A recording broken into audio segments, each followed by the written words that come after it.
Welcome to this episode of Orthodontics in Interview. It's my absolute pleasure to bring you Steffen Decker. So Steffen Decker is a chap I've come across years ago, and I want to give you the background story before I introduce him. So I went for an interview after I qualified as a specialist, and in this nice private practice, and they advertised to me saying they were the second biggest lingual provider in the UK and in Europe. First thing I did was to go home and Google who is the biggest provider of lingual appliances, and it was Steffen Decker. So Steffen Decker trained in Germany. He did his specialist training as well as his dental degree from Germany. He then went across to Switzerland, where he did a master's in lingual appliances. He's also been a previous key opinion leader and speaker on the advisory board for 3M. Recently, he's become a COIS recognized specialist from the States. He's one of Invisalign's top 1% providers across Europe when it comes to kids and teens. He's also a key opinion leader for Invisalign. Stefan, welcome to Orthodontics in Interview podcast. Welcome. I want to say it's such an honor to speak here. And I'm really excited to share some of my journeys over the past few years with you. So really thank you for inviting Stefan, me this is today. like meeting, when you hear about some of the legends who have just done so much stuff, and then I find out you're only a few years older than me, and it makes me feel even worse about myself. I feel even better about having this interview with you. So I'm really looking forward to this. So Stefan, one of the first things I really wanted to ask you was that you've been known internationally and internationally for your lingual appliances, and now you seem to have switched over to aligners. I'm really interested to hear how you've made that switch, or why you've made it. Well, to be honest, I did not switch to aligner. So basically, I still love invisible orthodontics. Invisible orthodontics is for me lingual braces and aligners, or combine the two of them, hybrid approaches like lingual and aligners. So what I changed is my target group I want to attract. Because working in Central London, Harley Street, and all the stations I've been, I was focusing on adult market. So to be competitive on adult market, I needed to offer something that is unique, which is lingual braces. So I've done that. I've targeted them and I became really good in it. And I became number one user in the world 2017. But then over the years, things changed. So I got more and more competition from dentists, other clinicians who did Invisalign. So I realized the price group I'm working in is not attractive anymore because they might get similar treatment somewhere else with a different tool, which is an aligner. And at the time in Harley Street, the cases I've seen treated by Invisalign or by an aligner were not good, were not well finished. So I had not a good opinion about Invisalign itself because I thought it's not performing. But then lockdown happened. And when you have time, you reflect. And you think, okay, market is changing. A lot of big users in lingo swapping to Invisalign. Why is that? So I contacted a few of them. I listened to every webinar under the sun, read every book under the sun to get knowledge. What is it with these lines? And I realized if you are a good orthodontist and you know biomechanics, which I do, Invisalign is just another tool to move teeth from A to B, depending on the compliance of the patient. So after lockdown, I went back to the boss. I work in London, Happy Kids. I said, okay, let's use this new technology on kids. And to my biggest surprise, kids were wearing the device all the time. I had perfect compliance. They loved it. And because the bone is so moldable, the speed was just insane. So I got really good results. The kids were happy, parents were happy, and I have grown in the first year using aligners 700%. It opened my eyes. And I thought, okay, so kids works really well, aligners. Adults, lingo works really well because generally, in my opinion, adults do not wear aligners consistently over more than maybe 8 to 10 months. So I did not change from lingual to aligners. I still treat most of my adults with lingual because I don't trust the adults doing an aligner, but I treat the kids with aligners. And because my main target group is now children, it seems that I'm just doing aligners. But actually, I'm not. I still do lingual and aligners and some bucket cases, but I do what I love. I do It's really interesting orthodontics. to hear. It's so interesting to hear that you're positioning the technology just as a tool at your orthodontic disposal. I've got a question I need to follow up on you on, is that I've heard you lecture many times, and one of the things you described lingual appliances as is a Ferrari. And you touched on it there that you saw some results of finishing with the liners that weren't very good. Do you think that was their orthodontic knowledge base that resulted in that? Or do you think actually the appliance is equivalent? What do you think? Well, I mean, research is very clear on what works well and what doesn't work well. So talk and all these things, extraction cases is so challenging with aligners. That's why I'm not doing it. And I still choose a lingual device. But what I do in a consultation is my job is to give patients options and to tell them about the advantage versus disadvantage of each of these options. If I explain a patient, we get better talk expression quicker with a lingual device. They normally want a lingual device because they are quicker, more efficient. But children, they don't know. They want straight teeth. And for phase one treatment, we're not talking about 2, 3, 4 degrees of talk discrepancy. It's about getting space for the permanent teeth to erupt and treat the malocclusion. That's it. Therefore, they're not as demanding as adult patients. I still am the opinion lingual is a Ferrari in cosmetic treatment. I'm much quicker in lingual alignment than I'm with aligners in adults. But the only difference is comfort. Lingual braces are not as comfortable as aligners. And for one, I need compliance. For the other one, I don't. So depending on the malocclusion I need to treat, I will guide the consultation in the direction I feel is most efficient. If they're equal, so for simple expansion case or mild rotation, then I say to them, maybe I would choose an aligner because it's a comfortable ride versus a lingual is uncomfortable. So then I will guide them towards a liner. It depends on the malocclusion, but we are specialists. We have a toolbox and we know which tool is best for the specific problem. And we should use it. Stefan, I want to touch on what you mentioned there about the phase one treatment. So you clearly have an emphasis on interceptive treatment. Do you think it should be a routine part of orthodontics? And you've got the other side of the coin where there are a component of orthodontics who think that phase one should be avoided and something that shouldn't really be taking place. Where do you stand in that respect? I have traveled to Germany, Austria, Switzerland, and I've seen different health systems. It is surprising that apart from the UK, a lot of other countries doing interceptive orthodontics. And like Germany, it's been paid for depending on the malocclusion we see at the age of 7, crossbite, open bite, depending on the severity of the malocclusion. So if other countries do it, why not the UK? And, I think it's my duty to explain to parents some other countries do it for this and this reason. If you don't want to do it, that's absolutely fine. But there might be a risk that we don't get the space later and we might need to extract some teeth. Again, my consultation gives education. Generally, parents do not want any risks for teeth taken out. Therefore, they follow my guidance and I stand behind it. All my 3 children have interceptive orthodontics. I believe in it and none of my kids have any problem with compliance. They don't moan. They do what I say them to do. They have fun doing it. We have children and children who have fun wearing something. This is powerful. Treating a teenager who doesn't want to be in your chair every month is hard. They don't clean, they don't wear elastic. I'm generalizing here.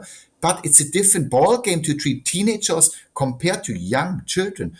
So, and also, don't forget, with social media, the pressure on these growing children is enormous to look well. If they have a gap, I've heard kids bullying my patients a slot machine or whatever they call them. It has a huge impact in their self-esteem.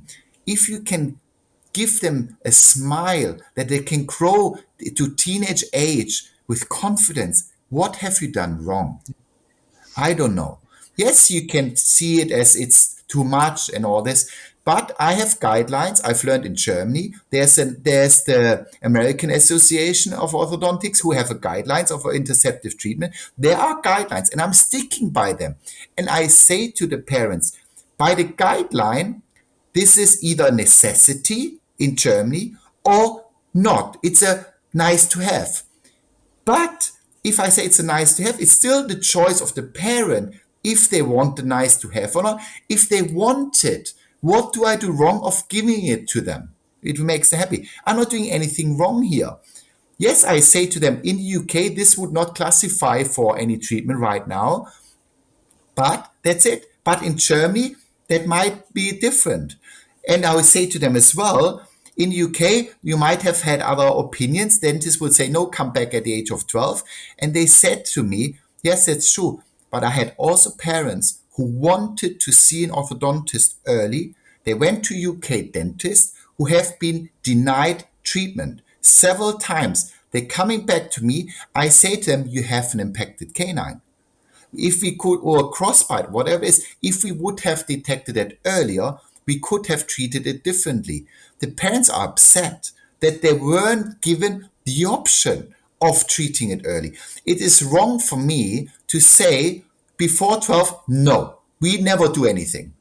At least listen to the concern of a parent when they have a concern, and you give them options. I had a kid protruding teeth. I said that's a high risk for trauma, which is a fact. That's the research. And we listen what? 2 weeks later, the tooth was in. So just 2 weeks before we fitted the aligners to correct it, the mom was gutted. So I treated him, corrected the overjet. I put a Pontic in to cover the gap. He has now a glass fiber pitch, 9 years old. I told him the highest risk, especially on boys, is a trauma for increased overjet. And boom, it happened. So what have I done wrong? I think what I'm hearing here is an orthodontist, a clinician here, doesn't just look at his toolbox, but also very much is looking at the patient and looking at what they're capable of, what their compliance is going to be, and looking at very much what their preferences are in that decision process. I think that's really interesting. It's really quite a powerful thing. It's not just what you are capable of doing. Yeah. It's you are the specialist. They come to you because they want your expertise. Give them your expertise, your education. You know, you read your books, you have your training. You know what has been done in other countries. Tell them. That's all you do. Your job is to educate a patient. A dentist will never be able to give the same education as you can as an orthodontist. And this is, did I change to aligners? No. I educate parents now, and they all come. They come through the door because they say, oh, he's right. I want to go to him because he has expertise. I have patients traveling 2 hours now to me because they want my expertise. They trust in me. And then I can choose any tool I want, which I believe is the best for that case. It might be lingual, might be buccal, might be aligner, might be 3D printing. I don't know. Whatever is best. But this is our power we have. Amazing. On your educational journey, recently you've been, well, for some time now, you've been working on becoming a KIOS, a COIS specialist, and I know you've now got the accreditation as a COIS specialist, which deals with occlusion. Now, I'm interested to know why you went on that journey, and if this in-depth education on occlusion has now reinforced your previous understanding of occlusion, or if it's changed what you were taught in your orthodontic training. Well, it's a nice story actually. Like my wife, I met her now nearly 5 years ago. She's a COIS credit, and she wanted me as an orthodontist. She said to me, do you know function occlusion? And as we are orthodontists, we say, oh yes, of course. Class 1, class 2, class 3. We know exactly what it is. And she said to me, that I remembered really well, have you ever seen your cases 20, 30 years later? I said, no, I show you. So she showed me cases with wear, crowding, relapse. So she said to me, why did that happen? I said, I don't know. Oh, you don't know, but you know function, don't you? Why is the teeth worn like this? I don't know. So I realized I don't know. So he said to me, you need to go to John Coyce. I said, who's John Coyce? So I went to Seattle and did the first part of the training, treatment planning and occlusion. And I got, there's much more to function occlusion than just class 1, class 2, and class 3. There's a lot more than that. And we orthodontists in our training, we are meant to go into class 1. So in aligner, talking about aligners, we do sequential distalization, move all the teeth back. But what we're not looking at is how are actually these teeth moving, how the jaw functioning when they chew, when they speak. What is the envelope of function in that process?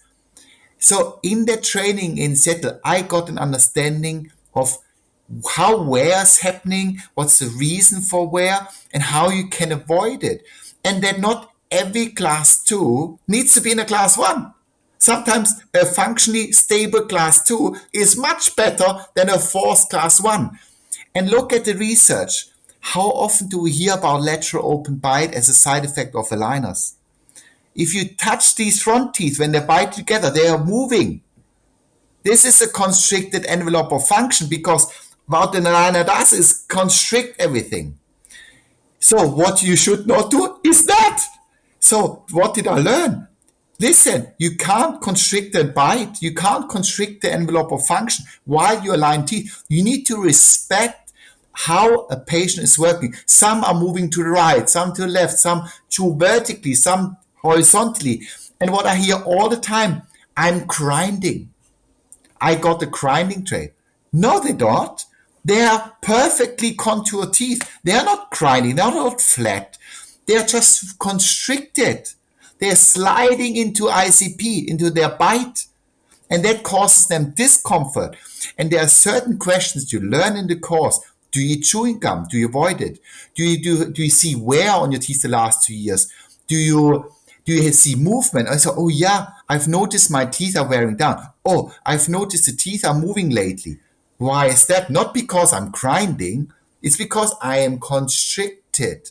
So all you have to do is move the teeth out of constriction, which is sometimes the simplest orthodontic movement you can imagine.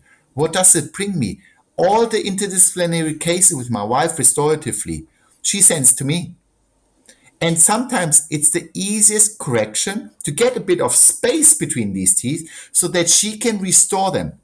Because what you see, especially in London, is a line pleach bond. Most of these bondings, I say that now, will eventually chip off. Why is that? Because of the function which wasn't considered. How these patients are actually using jaw. If the teeth are worn and chipped in the first place, there was a reason why they were chipped. So if you add some material there, they will just come off if you don't correct the problem beforehand.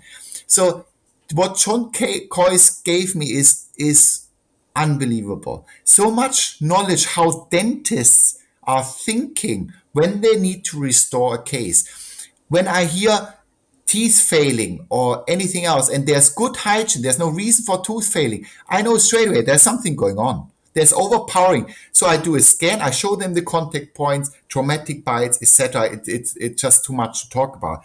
But I understand what's going on. That means I can prepare a case without even speaking to restorative dentists. And I say to them, here you go, do your restorative work. And they say, thank you very much. I can do that. Because also what's happening, you will agree, most dentists do a bit of alignment, a bit veneers, a bit of bond. They are experts in every field. They don't understand. We are the experts in aligning teeth.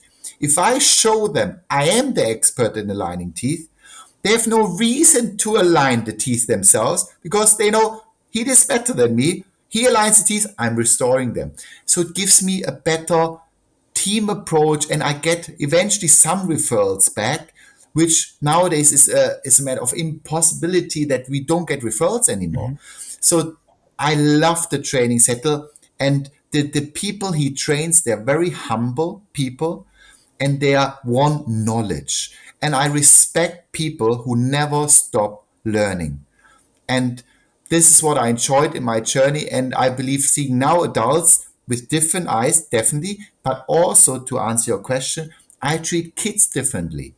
I don't need to have a perfect class one in a 12, 13-year-old because I have to respect they're still growing.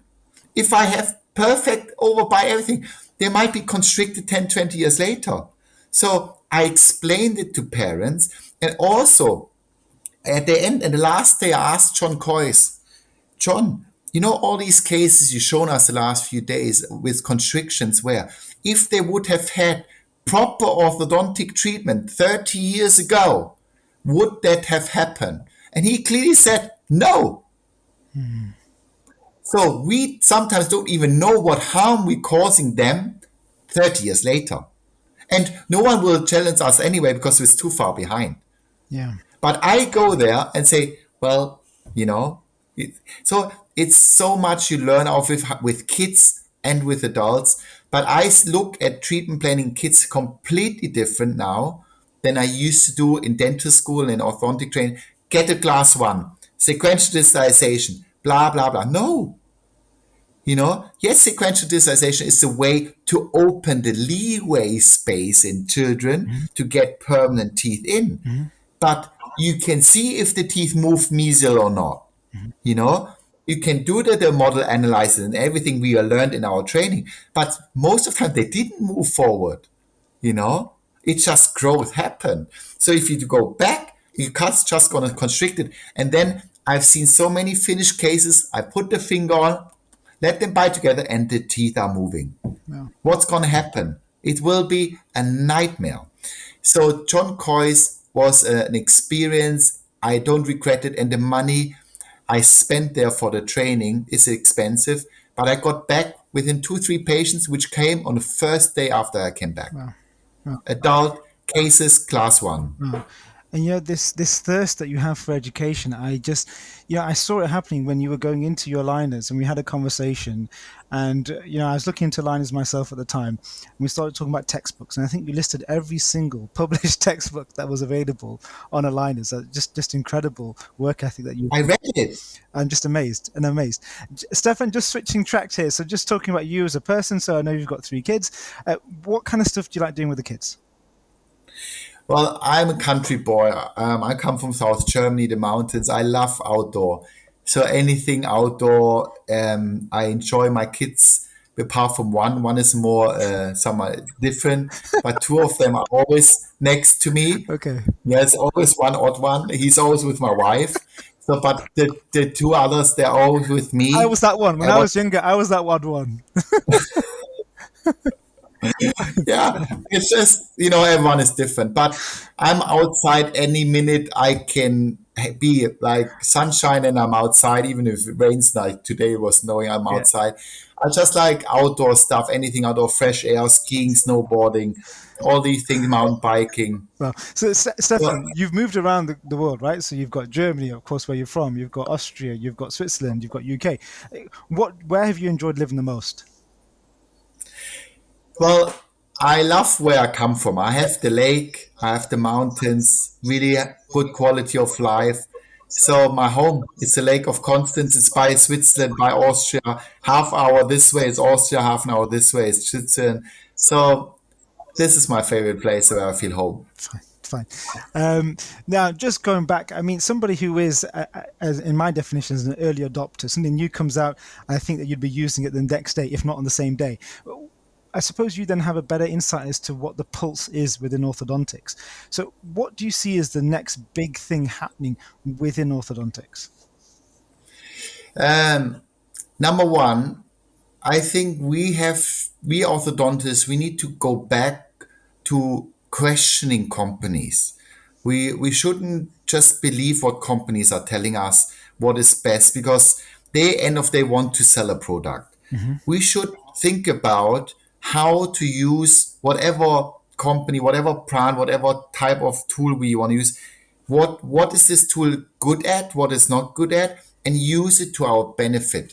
So where's the future going? The future is going combining the techniques of the market. So I think the future for me is hybrid, which means a bit of 3D printing, a bit of lingual, a bit of Invisalign or aligners, Spark, whatever it is.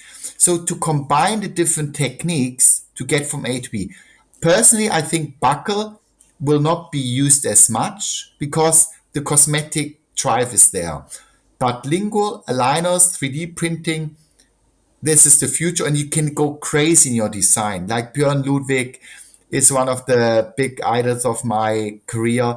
Like what, and Simon Graf, there are so many people who where you can, with this technology, designing your devices. This is what we love orthodonts. We design different things in biomechanics to get from A to B. So I think this is where we orthodontists can be different because no other dentist will even touch it. And they are too scared to combine different techniques because they don't have enough fundamental knowledge of about biomechanics, what each tool does. They believe a company, they go on a course and say, oh, I'm doing it.